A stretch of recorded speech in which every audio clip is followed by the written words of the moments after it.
Right, so this is going to be another movie review. This one's called Shadows on the Stairs, 1941. Glorious black and white. Giving it 1 out of 5 stars. I hated this flick. Called Cinema Classics is calling him a film noir. It's really a mystery with the bizarre plot twist that I didn't particularly care for. Shadows on the Stairs, 1941 U.S. mystery film directed by D. Ross Lederman. It takes place in London. It is based on Frank Vosper's play Murder on the Second Floor.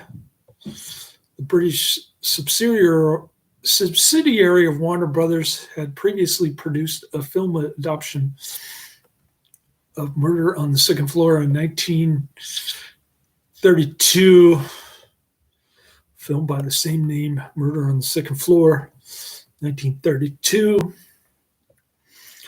Residents of London boarding house come under suspicion during a string of murders. The soundtrack features Charles Irwin, Coming Through the Rye, traditional music, words by Robert Burns, a Scottish poet and lyricist, widely regarded as the national poet of Scotland, celebrated worldwide. Robert Burns.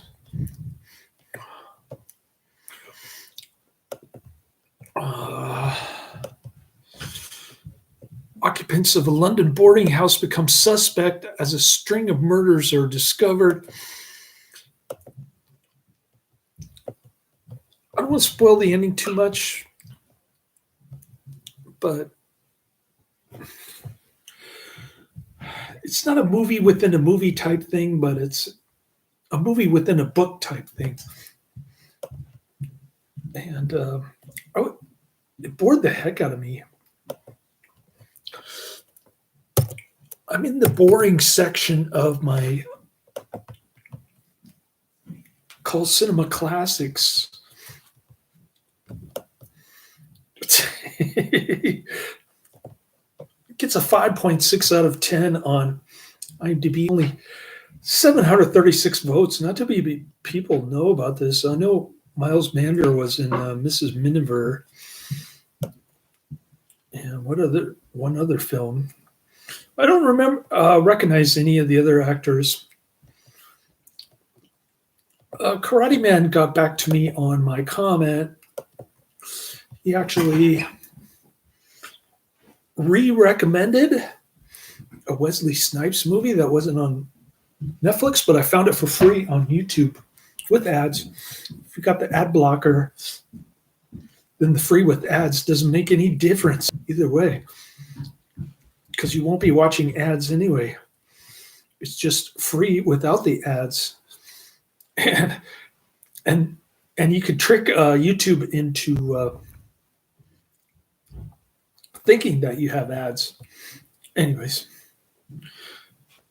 there's a Turkish guy, a Turkish actor, who's kind of like a Swami guy in this one. And what good is a gun against a shadow? Okay.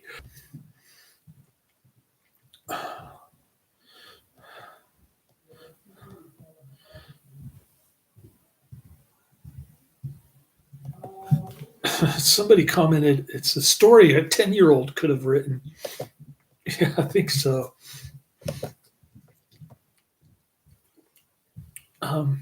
The Turkish dude, Turhan Bey, was only 19 years old in this one.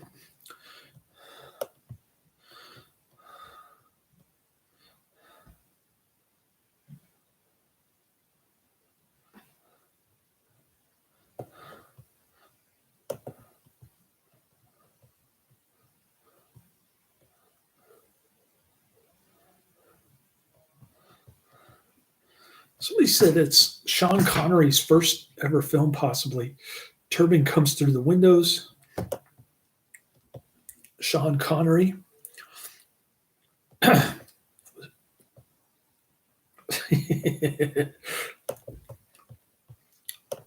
What else? What else can I say about this other than I was distracted the whole time and I kept peeling my eyes off. Anyways, whenever I boil water on the stove, the owner says it's boiling. I've got my earplugs in. I can't hear her. I'm just asking my son, what happened? So I finally figured it out that she doesn't like when I boil stuff on the stove for some reason. She thinks that the food is done. I don't have to boil it anymore. Obviously, I've got to keep it warm while the bacon and the onions are frying. So I turned it down a little bit, but she probably, if she had noticed it again, she probably would have said, "Oh, it's boiling."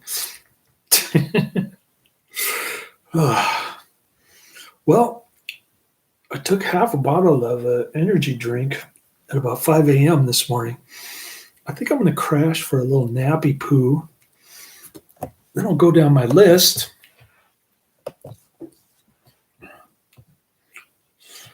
Boy, that was real a stinker. Shadow on the stairs. Does anybody ever watch my stinker reviews on this channel? Well, Jeff Jaffe on occasion, depending on what type of movie it is. People are nitpicky, especially Karate Man. I think he'll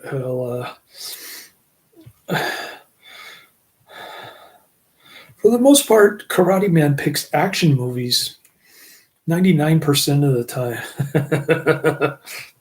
which is not a bad thing. I like action movies. It's not my favorite genre, but it's in my top 10. All right. Up next is another film noir, The Bigamist.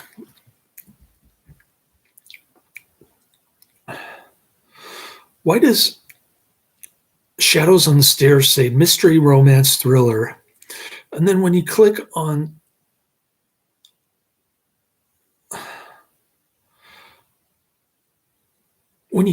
it, well, on my list it says mystery romance thriller, okay? Full-length movie, YouTube, 1941. Then when you click on the link on my favorites list, it says Shadows on the Stairs 1941 film noir. Frida Inescourt, Paul Cavanaugh.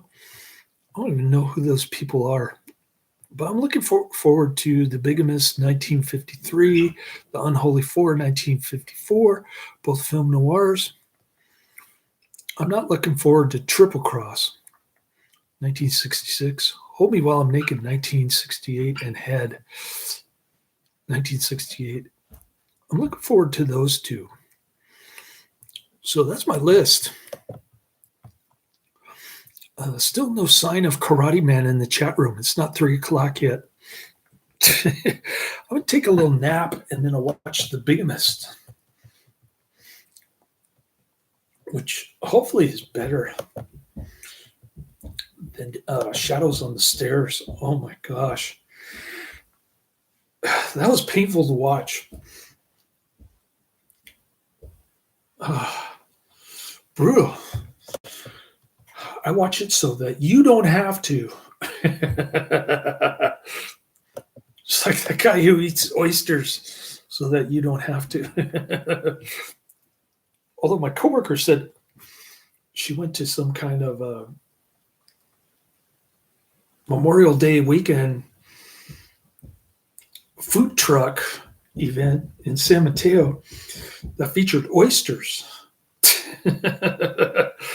I just I just imagine that guy on Facebook Oh my God, dude, no, no. He's dangling this oyster. She's like, oh man, that guy's crazy. I forget his name, but then he eats some beanie weenies that are uncooked. Oh man, oysters followed by uncooked beanie weenies. I remember the guy on Facebook when I still had the Facebook app on my phone. Was getting bored at my valet parking job, and I just started watching Facebook videos instead of YouTube or Netflix.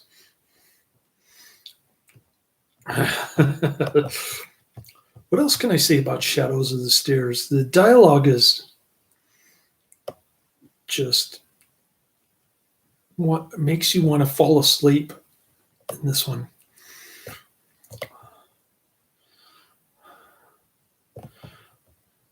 Somebody said, I've never seen such awful acting. It's laughable. It's not even laughable. It's just bad.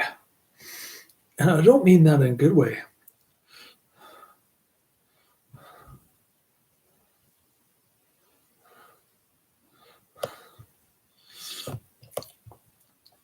I don't know how else to describe this movie. It's just skip it. I'm not going to say highly recommend it or check it out, but I will say that about the last two that I reviewed, The Day of the Triffids and The Giant Gila Monster.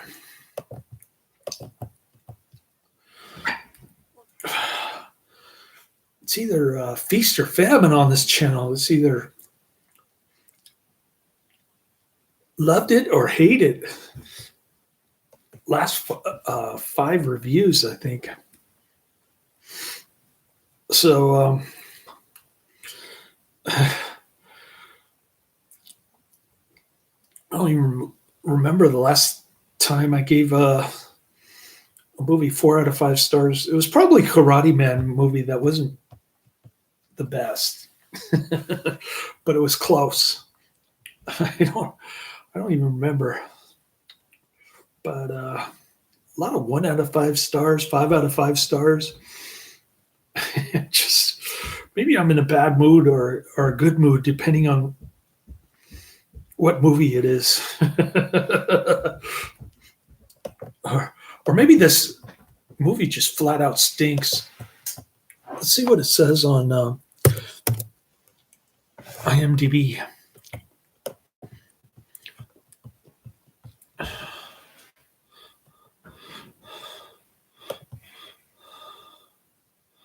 5.6 out of 10. It's kind of mixed reviews. Mixed ratings, I mean. 736 votes.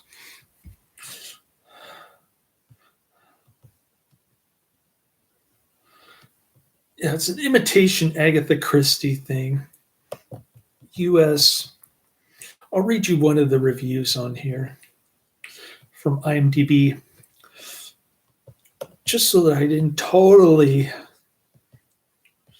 ignore this movie.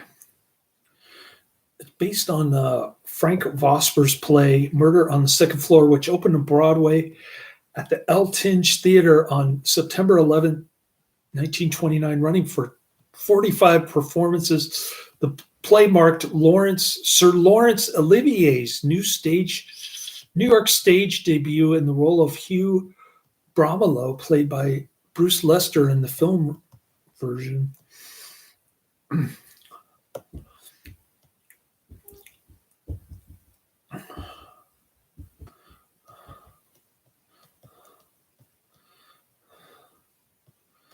It says, a pleasant stage play turned movie from the 40s. Keep in mind, this movie is totally US, and the UK had been in war for quite a while.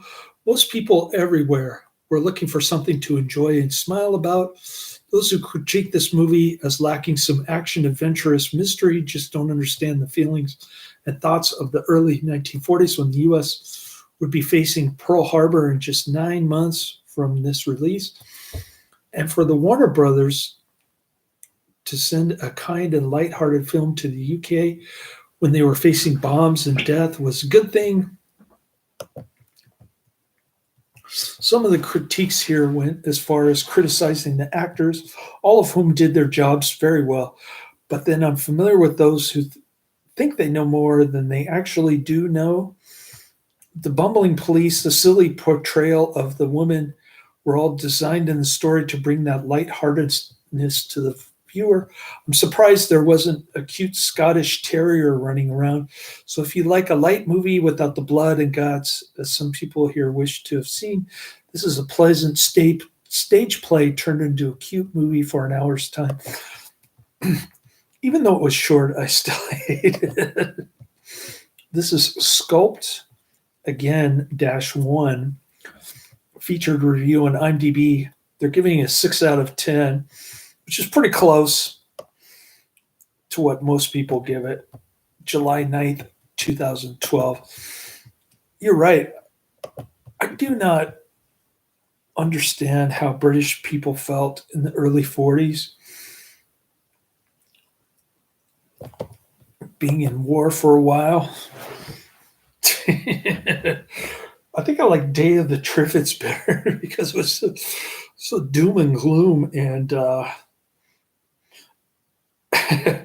everything just started going downhill immediately. I mean, it was just completely nihilistic, that Day of the Triffids.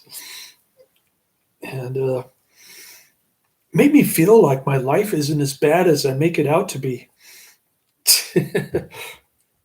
My life at age 53 with no girlfriend, very low money.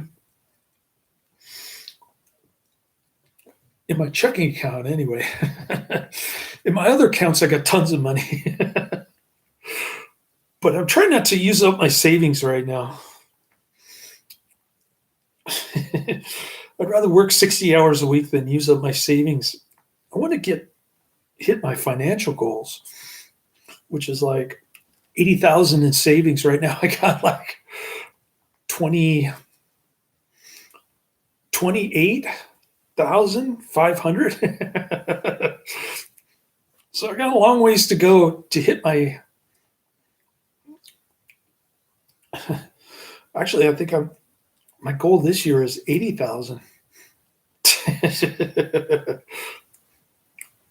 So yeah, hopefully I can make $2,000 on my Robinhood on Tuesday. Let's see how that goes. All I can do is pray hard, like the priest at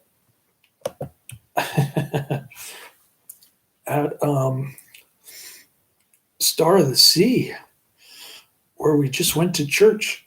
He took an airplane to Pennsylvania. His dad died. He went to the funeral, and then he raced back to do Mass on Sunday. Mass and confession. There's only one priest there. So this guy is always running around like a chicken with his head cut off. But his masses have been getting better. I have to admit that I enjoy his sermons a lot more now than before. And today was Pentecost, which is like when the dove came down, and then all the apostles were possessed by the Holy Ghost. They start speaking in tongues and speaking different languages. Cool. We like Pentecost. Or at least the biblical story of Pentecost is pretty cool. I think it convinced a lot of people to join the worship of Jesus. Not just God, but Jesus. Because a lot of people focus on the New Testament nowadays. Not so much the Old Testament, but the New Testament. Anyways, enough about religion. My son told me that I should go to mass every day and confession every day. So you're supposed to go to confession before you do the Eucharist, but I can't think of any sins that I've done since my last confession, or maybe my last confession covered everything. I don't know, but my son goes every week, and he told me that I was doing the sign of the cross wrong. I kept doing it like this. I'm supposed to use 5 fingers like Benny Hill, like this. All right. Enough about personal stuff. I'll let you go. Laters.